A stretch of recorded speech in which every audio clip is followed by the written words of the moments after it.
Hey guys, so I am whipping up some Old Fashioned chocolate fudge. This is the Old Fashioned kind. This does not have marshmallow cream. In my cooker here, I have 2 cups of regular white sugar, and you want to keep this on about a medium high to start out with. So this has 2 cups. I will share the recipe. So when I say I share a recipe in the recipe section, just go look under the albums section of my page, and that's where I post recipes. So I will post the recipe to this. This is Old Fashioned kind. So this does have, it's got 2 cups of white sugar and a cup of milk. And I always use evaporated milk when it comes to making my candies. You can use whole milk if you want, but definitely do whole milk or evaporated milk. Don't do skim or 2% or anything like that, because you want the whole milk, okay? So that's a cup of milk.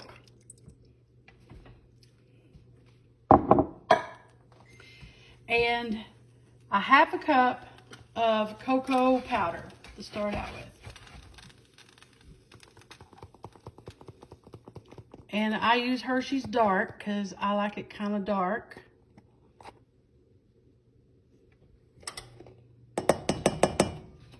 Now this is also, after I'm going to stir this, you want to use a wooden spoon. Now this is also going to have, after I stir it and get it up to temperature, this is going to have about a half a cup of peanut butter added, a half a stick of butter added, and your vanilla added after you've brought this to a boil. And it goes in, this is enough for this is a 8x8 pan. Glass pan that I have buttered. So with this kind of fudge, you're going to stir it constantly until you get it all blended. And if you have a candy thermometer, once it starts boiling, you're not going to stir it anymore. I'm not using a candy thermometer. I'm going to do the old-timey method, to where you check it in ice water. So this is some cold water that I've had ice in it, so it's cold. I'm going to drop it in there after I've boiled it for a little bit, and I'm going to check it with this. I don't have a candy thermometer. So this is how we always made candy anyway, before there were candy thermometers. And my aunt taught me, this is how she made this candy. Now we called it chocolate candy, to be honest with you. We didn't call it fudge, but nowadays people call it fudge. We didn't know really what fudge was. We called it chocolate candy, but this is so good. We made this about every Christmas time and during the winter when we get snowed in. I was raised up in 10-Yard Holler, way down in southeast Kentucky, so when we get snows, we'd be snowed in for several days. I remember one January, we didn't even hardly get out. And didn't even get to go to school. But we would play games and stuff in the winter time, and we'd make candy. And so this was one of them. So you're just going to stir it. So once it starts stirring, though, you're not going to stir it. So, once it starts boiling, you're not going to stir it. So what I do, I just make sure it's all stirred in, because it takes a while for that cocoa to get going. So I'm going to stir this until it comes to a boil. You don't want to boil it. I only boil it on about probably a medium to medium high heat, because it will scorch really quick.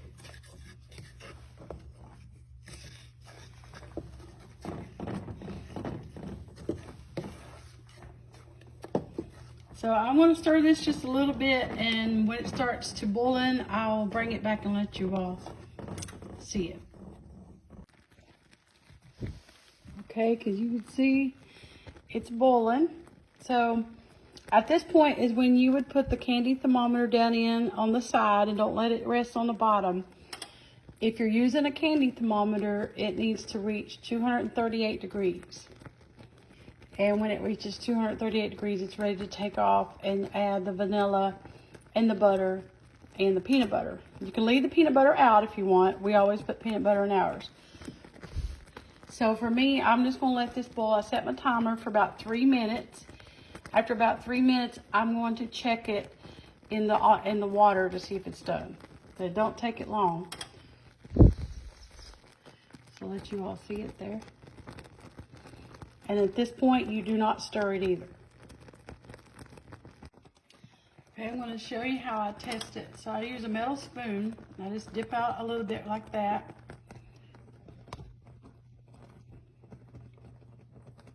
I drop it down in there like that. And I stick my finger down in there. And you grab it. And it's just about ready. Yeah, you can do that. It's called a softball stage. It's just about ready. So I'm going to let it boil probably another minute. You guys, what a softball looks like. Pick it up and you can ball it into a ball. It's ready.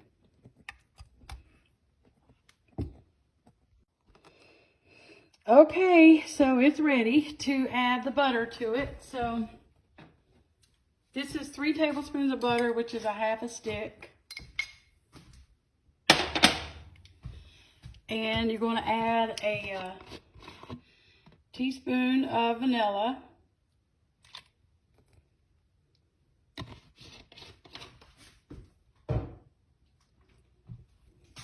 And you're going to add about half a cup of peanut butter. You can leave the peanut butter out, like I said. But we always added it to it. It just makes it, I don't know, it just makes it, to me, it just makes it taste better. So now you're just going to stir it. At this point is you have to stir it really well, okay? You got to stir it until it loses its gloss. And this is really the part I don't like, is stirring it, because it can be a little rough. But you stir that till all that melts.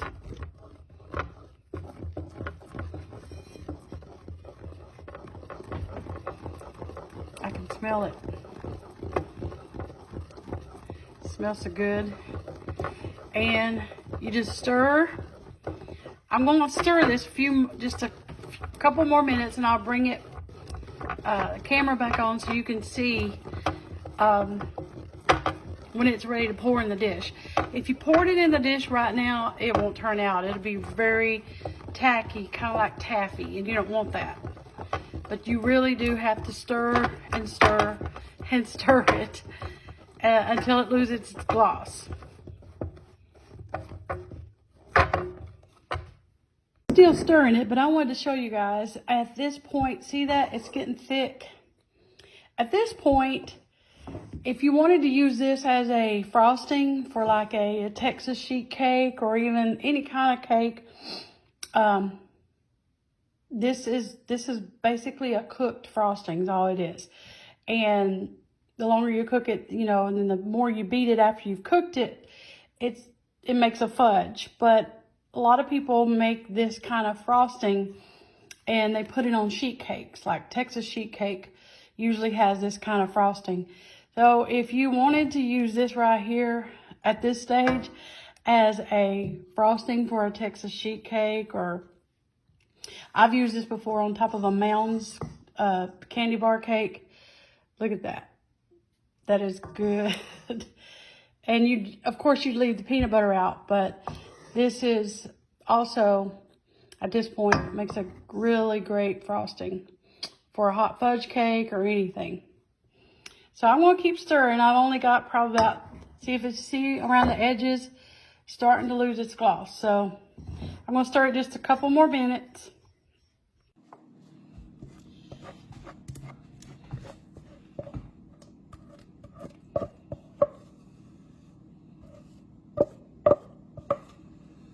Okay. Here we go. You can put nuts in this. This is good with pecans, peanuts, walnuts. I love nuts and fudge with my daughter, and my husband don't. And I do love them. But you could also put M&Ms in it or something if you wanted.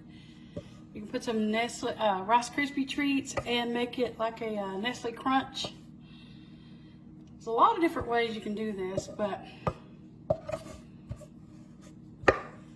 and you can do a coffee extract instead of vanilla. You can make this a mocha fudge, which I would love. I've done it before. It's really good.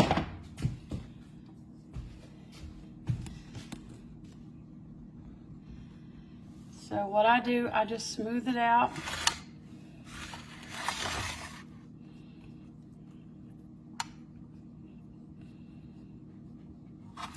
And it's going to go in the refrigerator, and it's going to chill until it's firm enough to cut out.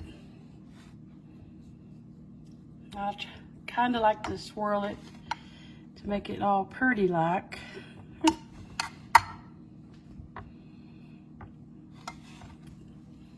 So there you go.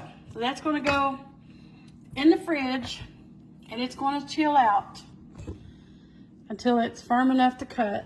So you see, it's not too thick. You could actually double that if you wanted. If you doubled it, you would probably need a little bigger pan. But I'm going to put it in the fridge and let it chill. And when it's all chilled, I will show you all what it looks like. There. It's so pretty, you guys. So shiny. All right, my little critic over here. It's rich. It's very rich. Oh, good. And since I use the really dark, I use Hershey's Extra Dark, Special Dark. You can use the regular if you don't like it that dark. But we always used regular growing up because there wasn't any such thing as Hershey's Special Dark. But I love dark chocolate. And if you can see the texture of it, it tastes just like one of those candy bars that you get. It's like 70-some% like cacao. Yeah. That's what it tastes like. Really rich. Just like soft chocolate. So good. Yeah. Now you got to keep it chilled. She's going to eat another piece. This is this can be, you can put a drop of peppermint extract in here, fold in some crushed peppermint. Yeah, that'd be so good. You can do nuts. So many different things you can do with this fudge. Walnuts. But it has no marshmallow cream. This is old timey. I could have cooked it a little longer and it'd have been a little more, my mom likes it a little more crumbly. I like it soft and chewy. Yeah. But my mom likes it. If I was gonna make it for mom, I would have boiled it probably about 3 minutes longer. This took about 5 minutes to get it to soft boil stage. Use a candy thermometer if you have it. If not, you can use the method that I did in the video. So, all right, there you go, guys. Old timey, we always call it old timey, old fashioned chocolate fudge. It's good. So good. Okay. All right. Kenzie approves. Yes. All right. Thanks for watching Mountain Cooking with Missy, where it's nothing fancy. Just good eating. Just good eating. Bye, guys.